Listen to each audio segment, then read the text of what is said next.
आज अंतर्राष्ट्रीय महिला दिवस है। वास्तव में ये जो दिवस हैं, यह प्रारंभ हुए हमारी पश्चिमी सभ्यता से, पश्चिमी देशों से, पाश्चात्य देशों से। कुछ ऐसे दिवस हैं जिनके अंदर कोई विवाद नहीं है, इसलिए हम उन दिवसों को भी जो है मनाते हैं।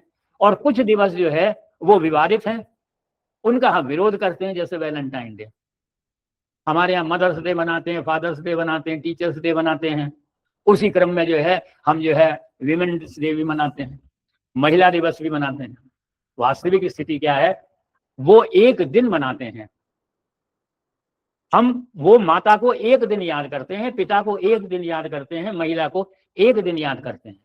लेकिन हम 365 दिन याद करते हैं, हम 24/7 याद करते हैं। क्यों? क्योंकि हम प्रातः काल उठ करके जब वेदवाणी को देखते हैं, सुनते हैं, तो हमें पता लगता है, वेदवाणी कहती है मातृवान पितृवान आचार्यवान पुरुषो वेद। ये जो मातृ शक्ति है, इसका नाम सबसे पहला है मातु देवतम परम। माता को परम देवता जो है माना गया है, इसीलिए कहा गया मातृवान पितृवान आचार्यवान पुरुषो वेद। हम एक दिन अंतरराष्ट्रीय दिवस मनाने से हमारे जो है कर्तव्य की पूर्ति नहीं होती। हमारे यहाँ तो मनु क्या कहते हैं, यत्र नार्यस्तु पूज्यन्ते रमन्ते तत्र देवता। कबीर कहते हैं हरि जननी में बालक तोरा। ईश्वर को माता बताते हैं, मतलब इतना उच्च स्थान जो है हमारे यहाँ दिया हुआ है। लेकिन जैसे हमारे ऊपर आक्रमण हुए हमारी गलतियों के कारण, हमारी कमियों के कारण, किन्हीं कारणों से जो नारी जाति है वो पतन के गर्त में डाल दी गई।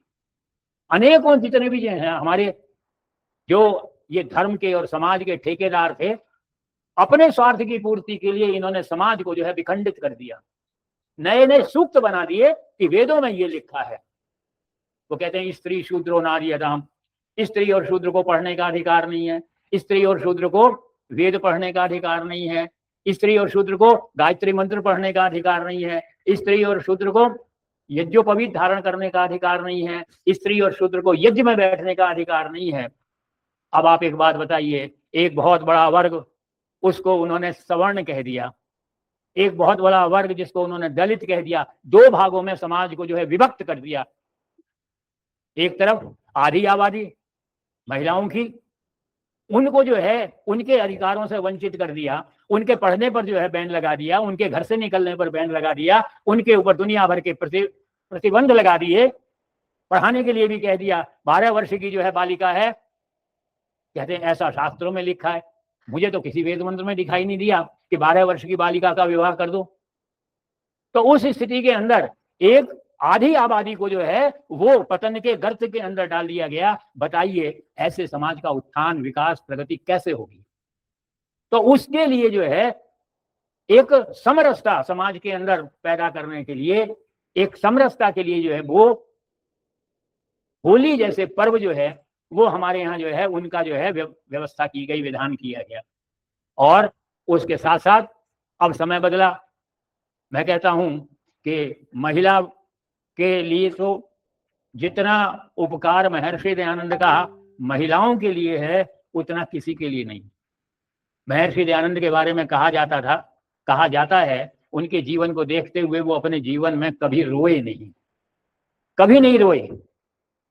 कितने उनके ऊपर आपत्तियां आई, विपत्तियां आई, 16 बार उनको 17 बार जो है जहर दिया गया, उनके प्राण, लेकिन उनके जो है वो मुख पर एक मंजू मुस्कान ही हमेशा दिखाई दी। लेकिन दयानंद जीवन में केवल एक बार रोए थे, और वो कब रोए थे? जब उन्होंने गंगा की शीतल रेती पर जब समाधि उनकी खुली, तब एक विधवा को जिस स्थिति के अंदर उन्होंने देखा, तो विधवा की अधोगति देखते हुए, समाज की अधोगति देखते हुए और समाज की विपन्नता को देखते हुए कभी लोग ऐसा कहते हैं कि महर्षि दयानंद ऐसे रोए थे जैसा कि चेतक के मरने पर प्रताप रोया था।